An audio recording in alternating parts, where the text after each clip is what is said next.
All right, good evening, everybody. Still here. Daily Market Pulse, Wednesday, December 18th, 2013. Well, we knew the volatility was picking up. It was going to be large, and that something could happen, of course, with the Fed announcement, FOMC rate decision today, and sure enough, it was. And so markets raced higher and triple digits on the Dow. In fact, it was 200 plus points to the upside. So everything reversed. We only lost one distribution day, however, that's because the highs have not yet been cleared. Time has not elapsed as well. So we still have a high count despite today, and we really haven't cleared the highs yet. So we're going to say that the uptrend has resumed just because of the sharp move and the high volume today. I would still prefer to see a clearance of the highs, but let's take a look at the charts and just show you what I mean. So Dow Jones here, and we zoom in a little bit. So there was the flag. We talked about that. All the lows were still going lower. Highs were going lower as well. A little bit of a pause yesterday within that channel. Then it broke out aggressively after a decline earlier in the day. You can see it made a new low and then raised higher. We knew there was a chance it could go higher, but obviously that had to really be a good strong catalyst, and sure enough there was. So now if we look at the top, and let me get rid of this gold line. Actually, let's move it up. There's the very high right there. You see that where it's the Dow Jones is still actually beneath it, or right at it. The shooting star is right below it. So let's actually put it right there instead. So that's what it needed. 16,100 was needed to break. It did that, but that's the very high. Now it's matching that high right there and just tagged it. So now what will it do? What can it do? We'll have to find out, of course, as well. So could be resistance, may not be. I know the futures right now are a little bit on the downside just because, of course, there's a little bit of profit taking naturally. We'll see what they can do with this, if anything. Will they negate the distribution days? Will they start a Christmas rally or not? Because that Christmas rally was certainly in jeopardy with the way things were looking as of the last several days. So the S&P next. And you can see here, I have the gold line here at the dark cloud cover high, but if I go to the actual highs, I just move that to the highs let's go with, right there is fine. Let's go with the high there. And let's put another one in right there, probably right there. So that's the zone of resistance there. The support, of course, right immediately below, as you can tell, right there. There's your support. So it's still in a range. Despite the beautiful candle, the sharp move, the high volume, blah, blah, blah, it's still in the range, no matter how you slice it and dice it. Now, the bulls need to take this through this level, bottom line, period. Otherwise, they're still range bound. There's still room in the stochastics, of course, so it was oversold. It reversed, as we saw, bull sashed, and then, of course, another bull sash today. But you're back to resistance. So let's see what they do with it now. Now they have to perform. They've got to do something with it. So it either goes through or you start to see a fade back toward the 20-day moving average. NASDAQ, same thing. So it dropped lower. You can see the lower shadow. Dropped a fair amount, made a new low, and came back. And raised to the high of the day, finished at the high, which is a sign of strength, no doubt. But they couldn't get past the highs.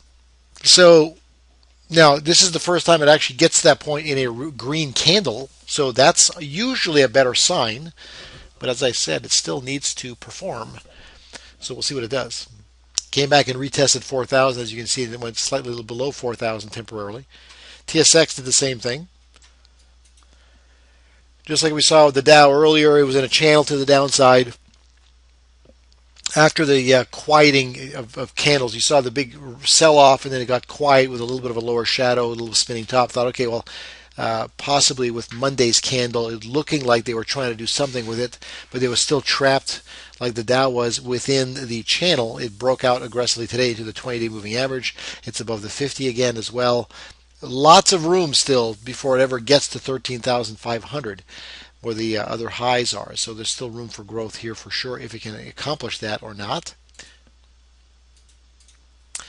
U.S. dollar came screaming back. It came back to support the 20. There was a lot of support. If you remember from even yesterday's broadcast, I mentioned there was a trend line to the upside diagonally.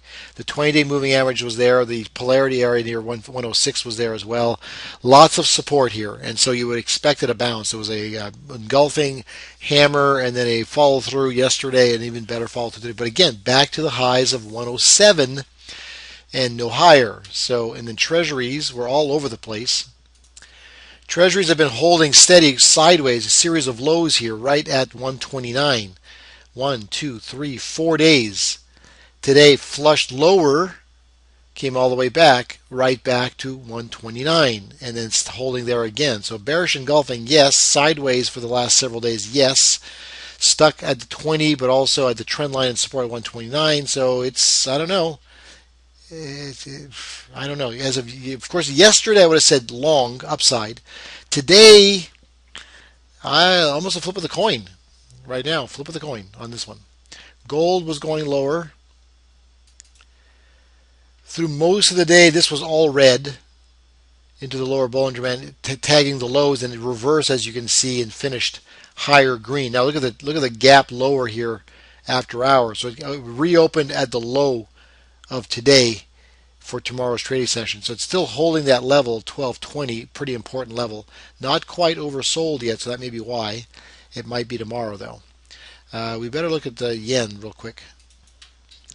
Okay, yen, ugly, right? Held, bounced, looking like it was going to go long. It went higher into the 20 and just absolutely just crushed lower. Crushed. Now, I'd be watching this because it hit the low, and then look at the little green candle now. I would watch for a big reversal. This could reverse to the upside in a hurry. I would watch for that closely. I'd be very curious and interested to see how that works out. But the support was there, and it broke below support. So, I mean, technically speaking, you'd have to say this is done. You're going short. However, there's always the possibility this bounces right back, forms a crack and snap, having cracked support and snapping back up through, and immediately becomes a long position. So keep an eye on that one as well. Crude. Crude held up fairly well. So yesterday had a little bit of a sell-off, but it held support above 97, and you turned green today. It went a little bit lower, but held the 8 moving average, held that support level all the way across there, 97.35 or so, 97 and a quarter, and bounced, made a new high, and then came off that just a little bit. But that, oil looks pretty good still to me for more upside. It's got to get through 99 still, but it looks like it still has a shot to do that. The 8 moving average over the 50, the 20 is still rising, so this could go sideways or chop around until it finally tries an attempt to break 99 again. Let's go over to small caps real quick as well.